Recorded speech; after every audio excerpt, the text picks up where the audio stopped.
Butter's expensive, so I wanted to test out 3 popular brands to see if there really is a difference between them in your finished product. I tested them with Challenge Butter, Walmart Great Value Butter, and I tested Kirkland from Costco. Now, as much as I love Challenge Butter, it is expensive, and so unless you find it on sale, you know, I do use Costco or Walmart butter, especially because I do know a lot of you use those too. Pro tip, you can freeze butter. So if you find it on sale, buy a bunch of it, stick it in your freezer. Now, I tested my snickerdoodles and my chocolate chip cookies. The snickerdoodles are a no-chill cookie and you cream the butter and sugar. And then the chocolate chip cookies is melted butter and you have to chill them. So I kind of wanted to see the differences between the two and if anything was different with the 3 different kinds of butter. So as you can see in these tests, there's not much difference between the butters.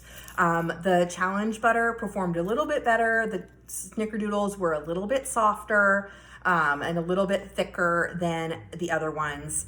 But for the most part, they all acted kind of the same. So go into it knowing that most times the butter that you use isn't gonna make a difference, except sometimes it's the batch of the butter, typically Costco or Walmart. Sometimes the different batches perform differently. So if you're making cookies and you know the recipe's good, you've made them before and they just don't turn out right, chances are maybe the butter that you're using, maybe it's not a great batch. And I've had that happen a few times with Costco butter.